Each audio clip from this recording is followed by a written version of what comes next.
میں ایک چھوٹی سی بات آپ سے شیئر کروں گا کہ ایک دن یہاں پہ ایک سیشن ہو رہا تھا، کوئی صاحب آئے، ان کا کوئی تھراٹ کا پرابلم تھا، تو بات سمجھ نہیں آ رہی تھی، وہ بیچارے پتہ نہیں کہاں سے آئے تھے، ان کا گلا بیٹھا ہوا تھا، وہ یہاں پہ کھڑے ہوئے بات کرنا چاہ رہے ہیں.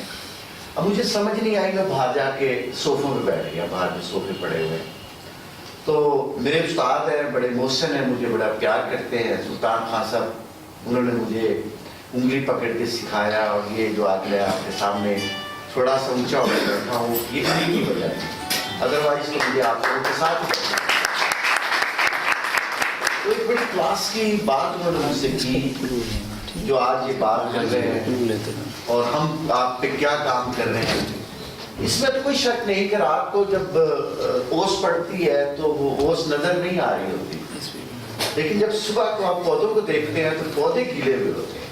اسی طرح سے ہم آپ کے سامنے گفتگو کرتے رہتے ہیں، کچھ تعلیم حاصل کرتے ہیں، کچھ بابا جیوں کے پاس بیٹھتے ہیں، کچھ کتابیں پڑھتے ہیں، کچھ اپنی زندگی کی آبزرویشن، کیونکہ دنیا میں سب سے اہم چیز آپ کی اپنی آبزرویشن ہوتی ہے. انسان سب سے زیادہ علم اپنی آبزرویشن سے سیکھتا ہے، جو آپ آبزرو کرتے ہیں. تو وہ کہتا ہے نا کہ اقبال کہ فطرت کی مقاصد کی کرتا ہے یہ بانی، یا بندہ صحرائی یا مرد کوہستانی. کیونکہ نیچر کے قریب ترین جو لوگ رہتے ہیں ان کے پاس علم زیادہ ہوتا ہے.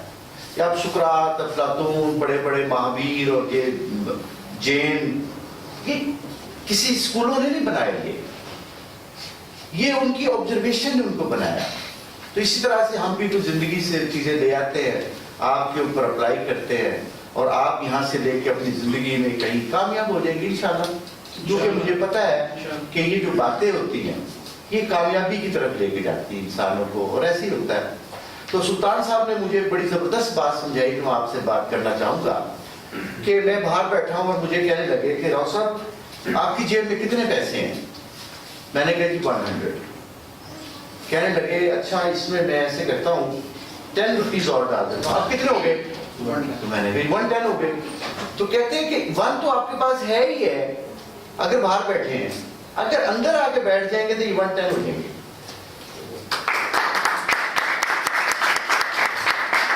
اور علم جو ہے نا وہ اسی طرح سے ہی آپ کے پاس پہنچے گا آہستہ آہستہ. کیونکہ مجھے یاد ہے کہ میری جب میں 3.5 سال کا تھا تو میری والدہ نے میرے سر کے اوپر ٹوپی دے دی اور میرے ہاتھ میں یسر قرآن پکڑا دیا اور کہنے لگی کہ جائے اپنے مسجد میں جائے. میں نے کہا وہاں کیا ہوتا ہے؟ اس نے کہا وہاں اللہ ہے. تو آہستہ آہستہ آہستہ آہستہ چیزوں کی سمجھ آتے آتے میں آج 54 سال کا ہو گیا اور آپ کے سامنے کھڑا ہوں. کیونکہ یہ علم ایسا نہیں ہے، جانور بنا بنایا آتا ہے کیونکہ وہ جسم ہے، انسان بنا بنایا نہیں آتا. اس بیچارہ اتنا وہ تو پریشان حال ہوتا ہے کہ وہ تو اپنا پیشاب بھی خود سے نہیں دھو سکتا، وہ تو اپنے کپڑے بھی نہیں دھو سکتا. اس کے لیے اللہ تعالیٰ نے ایک نسل میل اور فیمیل کا انتخاب کیا اور وہ آپ کو یہاں تک پہنچاتے ہیں جہاں تک آپ پہنچے ہوئے آج. تو اسی طرح سے